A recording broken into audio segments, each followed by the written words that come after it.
पाकिस्तान के मायानाज अदाकार रशीद नाज कल सुबह जहां फानी से कूच कर गए। वो कुछ माह से अलालत का शिकार थे जिसके बायस वो स्क्रीन पर दिखाई नहीं दिए। रशीद नाज पाकिस्तान के सफा अव्वल के अदाकारों में से एक थे। उन्होंने अपने काम से न सिर्फ पाकिस्तान बल्कि सरहद पार भी मकबूलियत हासिल की। पश्तो, हिंदुको और उर्दू ड्रामों और फिल्मों में अदाकारी के जलवे बखेरने वाले रशीद नाज किसी इंस्टीट्यूट से कम न थे। आज की इस वीडियो में हम उन्हें खिराज तहसीन पेश करते हुए उनके फनी और जाती जिंदगी पर रोशनी डालेंगे। नहीं नहीं नहीं नहीं नहीं नहीं नहीं भैया देख 9mm में अपना हाथ से स्पेशल बनाया है। इसका एक फायर मारो ना तो आगे से इतना सुराख और पीछे से इतना मोरा हो जाता। रशीद नाज 1948 को पेशावर में पैदा हुए। खानदान का आबाई पेशा तिजारत था। उनके दादा तिजारत किया करते थे, लिहाजा दादा के बाद उनके वालिद भी तिजारत से मुंसलिक हो गए, जिसकी वजह से घर में मुआशी आसूदगी थी। रशीद नाज का बचपन ठाठ बाट से गुजरा। वो जिस चीज की फरमाइश करते उन्हें फौरी मिल जाती। रशीद नाज ने पेशावर से मैट्रिक तक तालीम हासिल की। इस दौरान उनका पढ़ाई से ध्यान उठ गया, जबकि उनके वालिद को महसूस हुआ कि बेटा तालीम से दूर जा रहा है, तो उन्होंने इस मुआशरे की बुरी लौ से बचाने के लिए तिजारत में हिस्सेदार बना लिया और इस तरह दादा के बाद पोता भी तिजारत से जुड़ गया। तिजारत के सिलसिले में रशीद नाज अफगानिस्तान चले गए, जहां पर उन्होंने फलों के खेत खरीदे, जिनमें अंगूर, सेब, खुबानी, गरमा, ये फल वो वहां से पाकिस्तान लाया करते थे। वो बताते थे कि 150 से ज्यादा ट्रक गर्मे के पाकिस्तान आते हैं। इस तरह 9080 डब्बे अंगूर और 50 डब्बे सेब के आते थे। रशीद नाज 3 माह तक अफगानिस्तान में रहते,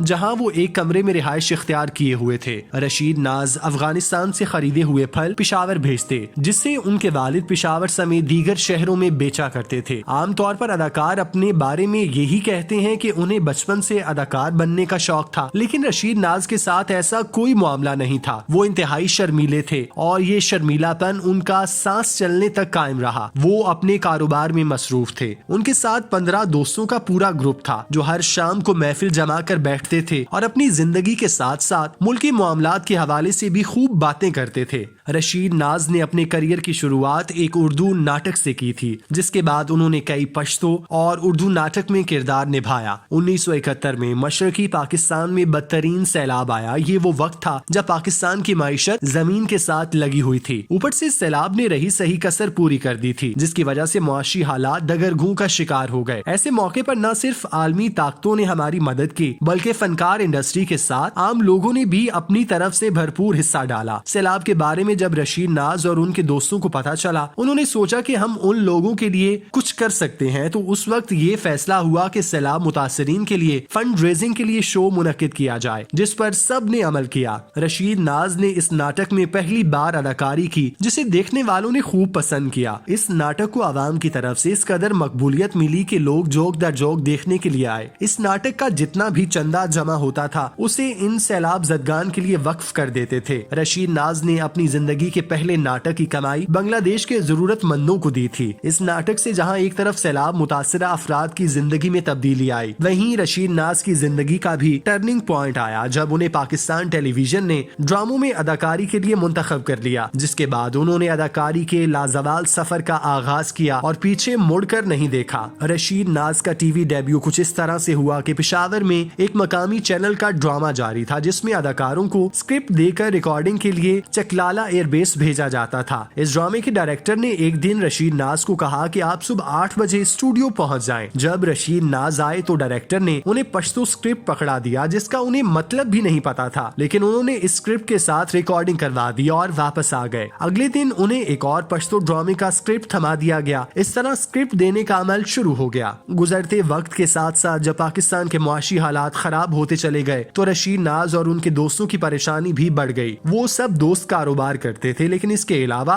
वो दूसरे ज़राए आमदन भी पैदा करने की तगोदो में थे। चुनाचे इस कश्मकश में उनके बहुत से दोस्तों ने कराची और लाहौर का रुख किया, जिनकी देखा देखी रशीद नाज ने भी लाहौर का रुख किया। रशीद नाज के चूंकि दोस्त वगैरह भी फिल्म इंडस्ट्री में डायरेक्टर्स थे, तो उन्होंने रशीद नाज को अदाकारी का मशवरा दिया, जिसे उन्होंने मानने से इनकार कर दिया, क्योंकि वो लंबी शूटिंग्स और दीगर लेकर झंझट में नहीं पड़ना चाहते थे, मगर उनके दोस्त ने कहा कि ज्यादा दिन नहीं लगेंगे, 20 दिन की शूटिंग होगी, जिसमें 10 दिन इंडोर शूटिंग और आउटडोर शूटिंग के होंगे, जिस पर वो मुतमईन हो गए। उन्होंने कामयाबी से 20 दिन की शूटिंग मुकम्मल की, मगर जब डबिंग का मरहला आया तो वो घबरा गए। लेकिन जब उनके दोस्त ने उनका हौसला बढ़ाया तो तब जाकर उन्होंने डबिंग करवाई। उन्हें पहली बार डबिंग करवाते हुए काफी मुश्किल पेश आई थी। अपने इंटरव्यू में रशीद नाज ने बताया कि चूंकि डबिंग का मरहला उनके लिए बहुत मुश्किल होता है, इसीलिए वो फिल्मों से दूर भागते हैं। उनके लिए फिल्मों से ज्यादा टीवी के लिए अदाकारी करना आसान है, क्योंकि इसमें डबिंग से नहीं गुजरना पड़ता। हर अदाकार का इंडस्ट्री में कोई ना कोई पसंदीदा हिदायतकार होता है जिसके साथ वो काम करने की ख्वाहिश का इजहार करता है। रशीद नाज के पसंदीदा हिदायतकार शुएब मंसूर थे, जिनके साथ वो मुलाकात करने का शर्फ हासिल करना चाहते थे। एक दफा लाहौर में सीरियल की शूटिंग के दौरान रशीद नाज ने अपने डायरेक्टर से कहा कि शुएब मंसूर यहाँ डिफेंस में रहते हैं तो मेरी उनसे मुलाकात करवा दें, जिस पर डायरेक्टर ने उन्हें जवाब दिया कि हाँ, मैं तुम्हारी मुलाकात करवा दूंगा। ताहम 2 दिनों बाद रशीद नाज की मरहूमा बेगम ने उन्हें फोन करके ये खुशखबरी सुनाई कि शुएब मंसूर ने उन्हें फोन करके तुम्हारा फोन नंबर लिया है और वो काम के लिए तुम्हें कॉल करेंगे। ये सुनने की देर थी कि रशीद नाज को यूं लगा जैसे वो जमीन की बजाय आसमां की बुलंदियों पर हो। जब तक शुएब मंसूर का उन्हें फोन नहीं आया, वो बेचैनी की हालत में मुब्तला रहे। शुएब मंसूर के साथ रशीद नाज ने पहला प्रोजेक्ट म्यूजिकल वीडियो सुप्रीम इश्क किया था,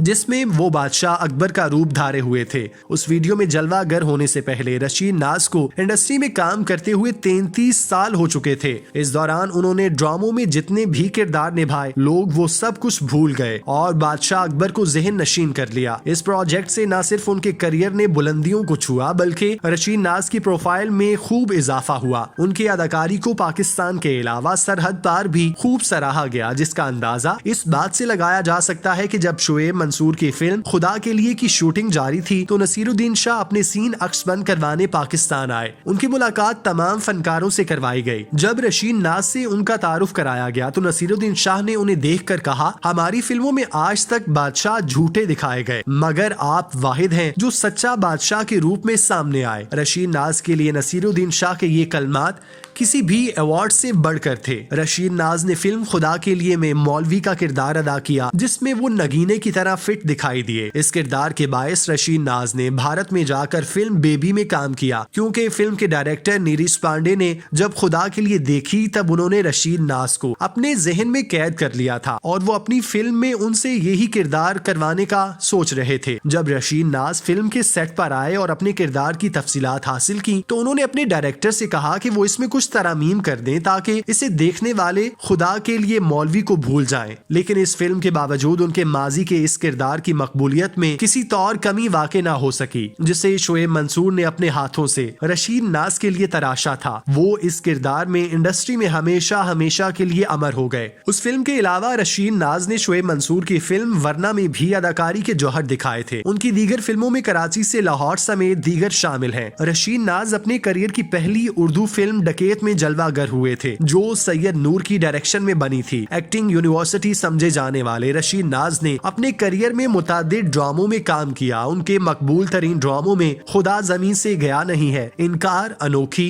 अपने हुए पर आए, गुलाम गर्दिश, दूसरा आसमान, नामूस, पत्थर, आन समेत दीगर ड्रामे शामिल हैं, जिनमें अपनी जानदार अदाकारी से रशीद नाज ने शायकीन के दिल जीते। फन्नी के साथ साथ रशीद नाज की जाती जिंदगी भी खुशगवार रही। उन्होंने एक शादी की, ताहम उनकी बेगम कुछ सालों बाद वफात पा गईं, जिसके बाद उन्होंने दूसरी शादी नहीं की। उनका एक बेटा हसन नोमान अपने वालिद की तरह अदाकारी के शोबे से वाबस्ता है और कई मशहूर ड्रामों में जानदार अदाकारी के जौहर दिखा चुका है। उनका हालिया ड्रामा संगे माँ है, जिसमें आतिफ असलम, नोमान एजाज समेत कई दीगर बड़े नाम शामिल हैं। वो शादीशुदा हैं और खुशहाल जिंदगी बसर कर रहे हैं। अल्लाह पाक ने उन्हें 2 फूल जैसी बेटियां अता की हुई हैं। नोमान हसन की बेगम मदीहा रिजवी भी जानी मानी अदाकारा हैं। उन्होंने भी कई मशहूर ड्रामों में किरदार निभाए हैं। वो मकबूल तरीन ड्रामे परिजाद में भी जलवागर हो चुकी हैं। रशीद नाज का दिहाइयों पर मुश्तमिल करियर कामयाबियों से इबारत रहा। उनके बारे में ना ही कोई मनफी बात सुनने को मिली और ना ही उनका कोई स्कैंडल सामने आया। उन्होंने सिर्फ अपने काम पर ध्यान दिया और काम की बदौलत इंडस्ट्री में पहचान बनाई। वो आज इस दुनिया से रुखसत हो गए, मगर उनका काम हमेशा इंडस्ट्री में उनका नाम जिंदा रखेगा।